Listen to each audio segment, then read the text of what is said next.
دایکا بیرگول مل هندر پیشوازی کرد. دایکا بیرگول جی گلا محلی هم کارم آب بفیشن. دایکا بیرگول مرحبا شتر قواد بشتر. خدش ترازی بوم خیر هاتنه سر چعوار هاتنه. گلک سپاس مالا تاوا املید نرن مثلا تجنك گلک بکیر هاتی هم واب بفیشن و تدبرج قضا غایشید کو تشتایشید کو کاری مالیشت که. ولام چاوك دقي وني دنياي و كاري مالي ومجيش قدرت ياخذ مدس با اليشيانا كري دس بيكن كي مجهد يشخل كير تشيد كجوالات تشيد ك ام تخوازن تجمر باسا جيانا خوب که تو چند سال المحلية تو چکارید کلویر جيانا محلي چوایه ده خدي از الفرا دام والفرا جي ازوجي مفاي تورني متشي بوي ومحل باش مشاف رازينن خدي مال الفردا ملهف مزن بوي وق مالك كاين هم قشتك مشاف رازينن خوش محلا ما خوش و مشاف رازينن نها دمسار زبستان هم بفيجن دمسار زبستان وش هندر درنا كفن نها جيانا هندر چوای زبستاني ولا كاري هندر سبي حيوان يمكنها كاري هندر ناقد وتورن تي مالا ما قشي شاف دخل كار كي متناجي البيوان تميز بك باقش بك وخدي اوني جيرانتي ام سرف جانا هر ورت دي برفر كس مالا خوي كس درنا كف صاروا سرمايه كسر كسينا ما زفت هافيني ام دارو تلم زفتاني هر كس وق معريض قلي خد هر كس سري خد هندر درنا خينا اري ولا كام تشوفك نها تقوي ام زبستان نها وق بري جار برفا سرخانيتي باقش كريم بري هر كس درد سرخاني خو باقش اري والله انا بينا بخارج لو كي نقش برفا خوش تميز دك دافيجن وبنفستيا دافيجن بيرا دافيجن مالي هفدت كم دافيجن كم تشوفك يعني مالبات علي هفت كنيا مثلا أنا أم بفيج بافيم تاني وأمي بهم هر آلي بافيم أو تاني إلى أم دافيج زارو كم دافيج زلامي دافيج مالي هفد كم دافيج ام دخوازن هنا كي جيتو هر دم خوي بري بتشوكيا خواتو چند سالي زوجي تو جكو زوجي تو هات كول يعني هات بي محلي تو يعني بس جانا خوي ويدمي بك أري از 14 داخلي 15 بو از زوجي زلامي ملايا بيم بو وزات مالي ما جيراني هبو أجوي مالي در كت شو مالا دني عيني بو يعني أبو عموجن بو أجوي مالي در كت جيران بو أجوي مالي در كت شو جمز لامي قصة أوجبو مالا أوجي مالا دني دور تاوان ده شو ده جغارة كذي برفيا ما بايق برفيا ما غزولي ونيو نهير وقت مرة زاروك بينه تو شيء ما برن هذاك بخدي ما نزاني بتشاي شتنا هيك زكي ما تيربا وكنت ما نهباش ما نزاني وفاطمة ما نزاني وتشهي شتن اي تعدى بانا قيبة ما هيش تشتق نزاني بو قرآن اي اما انا نوري اري كام تشما ويدمي مرة بيچاره بو ادلا ماني مرة وابو بس يعني چارك مرة يدتو نبو اري وري وي چاقي دلي مرة جي رحد بو كل در حق تنبو وفقيديا دنيا يجي بجار خوش بو لا أنا بنا خوارنجي بربوية زويدجي بربوية لا دلنا رحت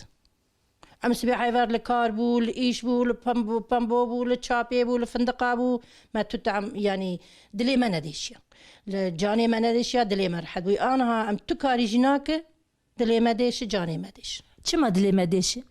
أي بقديا ما تشتي للدر دورة أدبو أم برتش عفيف خد بينو كشتنو وأزيتو وظلمو وظالمي وخينو وقتلو قتول دلي ما ديش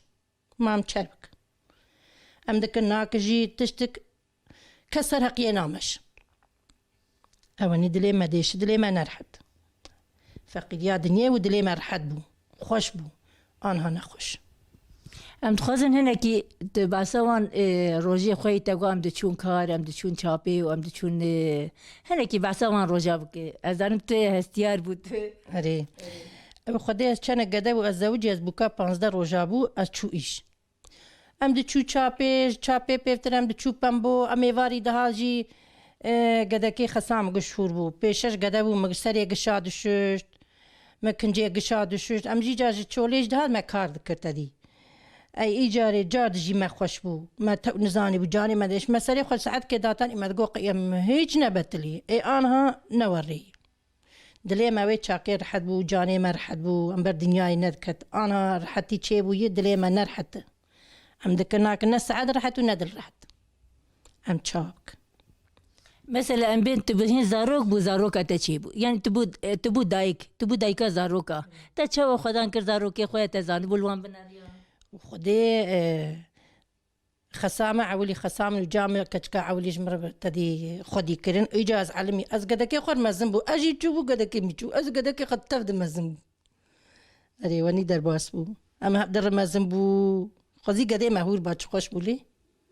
أنا هركي مزنبو در ديوان بربوي أم كنا وادب قدي مهور بو در دي ما تنبو خوش بو فقيريات دنيا ما لفينك داتاني ما تدي سر وقنجي راكت ما بالعيفك بطاني عندك شان سر سبي راد وهر وكي تشتك تني الا انا هكي او ديوان ايريجي او صورني وامبر در ديوان بر يمكن خدي در دي جراند هري ولا واني هري كاميرا شبك يعني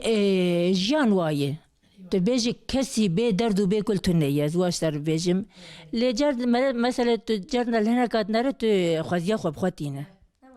أري جانا إنسان تدي كل خد بي دردي خد بي مري خوش بيرات ما ذي شكر يا ربي إيه مرة بروانة تشتكى دردش درد جرانتر هي شوخ شكر جاد حالي ما شوخ شكر باش الحمد لله يعني عم بين مرف دايك بمرف جرد دردها بار ودكي مرف جرد مثلا جن الجمه رودنين جرد دردي خوب هفر بار ودكي جرد هناك باي خاص فيك نزواف أري جانا مرة الجمه رودنيش قرن كي قالت دردي خوب بينا مرة فرد وقتا مرة نبي سد لي مرة تجا كله مرة جانا تيش خور بيراق لهوال در جمه هفد جيرانتي مرة خور رودني تي قالت دردي خوب كان كي بينا مرة فرد يعني هين في شانده هي المحل كوجين الجمه برونين وشخار صحبتي بكنو هينا هي جمع هي ام هرشا بيركيجي ام بدري خوجي رودني ام سرخاني رودني ام رودني جمع هي مش بيركي اخذ كتشا اخذ كي و قال مرسلي بريد كم قال كل دار دي خو تري من الزمان وقتي ما درباس نانا في هاوي ام قال كيش جيراني خوجي رازينن و ام جاف رازينن خوش دردي ما هبه مش خرج هفرد بيجي كارك هبه مالي هفددك آلي كاريه ما هفرددك خوش ولا نهاي جواتو شي شكاچيت كتبيا آلي كاريش كيرد كتش كيرچيت خديش كتشكا غورما خدشيت جا أوروباي خدي لاوك دايم جرا ديا تشيكري تشكي بقيمة هدياك بقيمة يا هدياك بقيمة ما تفينا في تشوا أشيدك ولا زي جرا هدية بشينم خلاتي بشينم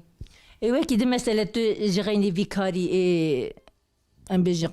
كاري دستا تو كده جي كاري كده كمثلا دما كار هبه جيتشيك نا كاري درفي مثلا جبو ام بيجي تو آلي كاري بماليار بكي تو كاري كده از بري تشوف ندقة بعد 2 سال از نتشومه از دهرم جاري نتام هي بخير هذه سال جار دار جاري كده كي خد دو خد دهرم دا زلامي تاني تيرا مناك ما بتني يك بالشغلة يكي كذا بيه يكي مرن كاتير بخو قد كي خد بود هرم الشغل أفادو سال أزنة شو مخده بفيري سال جارد زيار مثلا دمك درن فندقة مقالك جاريد بينك أستنجي درد خنجوان رام بيجن يعني تعديل واندكن كنت جرا در كاري واجد كم أجر تعديل تدكن وقت راسي تشكي ورهاتن ناسي قد راسي تشكي وريجنات ويام دهرجيج ما تدي بمالن باشن أمر جواري خوام داتينين أم كاري خويشي خد قدينة فندقي خد قدينة أم بري خد قرو جاد بريد كفتي مالك أخو مهيش تشكي وني من ديتي يعني إدارة وناب بكون دارن نا إدارة بزلاميم تاني إدارة ناب يعني زلاميم دبينر أم دبي مهر بيكي تاني بخندنا بقدابيا أورنجية ما مثلا إيه مكتبي دخينة هي مال درباسي ناب قالك سباس والا بيرجول مالا تافابي تهرهبي تهر ساغبي وتقولا ام بيجن تقولا كولانية هالي تقولا كولانية ناقين النكات اللي